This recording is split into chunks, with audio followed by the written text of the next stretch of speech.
como é que era o formato de uma conversão do passado de um crente? Vamos falar de 40, 50 anos atrás.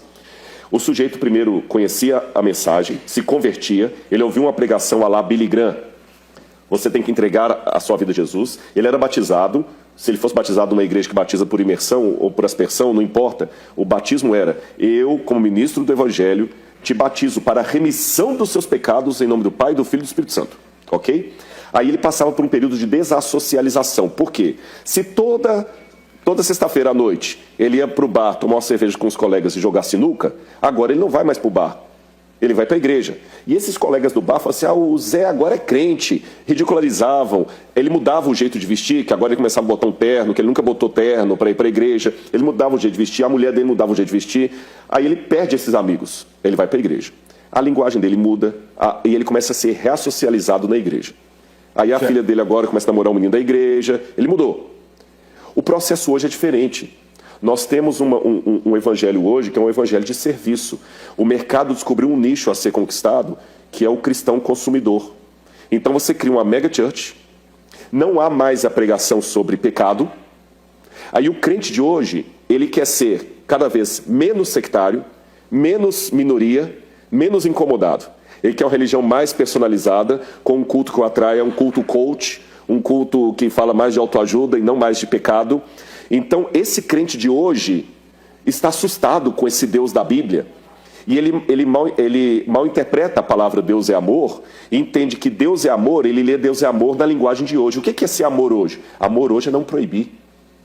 Amor hoje é o amor que algumas emissoras de TV colocam nas novelas, nos seriados. É um amor que você não quer ter problemas sociais, você não quer mudar o seu jeito de vestir porque você virou crente. Então hoje acabou aquela época do cabelão, para mencionar os pentecostais, que você sabia a diferença de uma mulher crente e da não crente. Hoje não, a pessoa se torna crente e continua vestindo do mesmo jeito.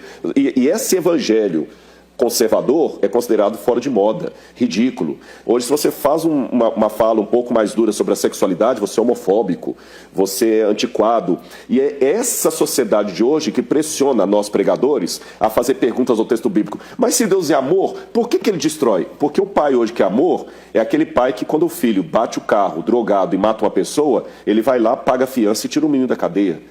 A ideia que nós temos de amor hoje é uma ideia distorcida. Então, antes de eu questionar por que um Deus de amor fez o que ele fez, eu tenho que perguntar o que realmente é amor. Será que amor é isso que nós, na nossa geração pós-moderna, estamos entendendo como amor? Lembre-se, você que está em casa. Jesus é o Cordeiro de Deus que tira o pecado do mundo. Mas, segundo Apocalipse, capítulo 6, existe a ira do Cordeiro. Deus também pode irar. Deus está mais interessado em salvar você do que uma mãe de tirar um filho de uma casa pegando fogo. Mas Deus não é um pai pós-moderno que vai tirar você da cadeia depois de tudo que você fez. Não. Ele vai deixar você lá, se você quiser. Eu posso contar uma parábola rápida? Mas é claro. Jesus contava parábolas, né? Dizem que uma vez um homem, na época do faroeste, cometeu um crime. E esse rapaz foi preso. Mas as pessoas da cidade ficaram com dó dele e escreveram para o governador implorando o perdão daquele rapaz para ele não ser morto, enforcado. O governador falou: acho que eu vou perdoar esse rapaz, mas eu quero conhecê-lo primeiro.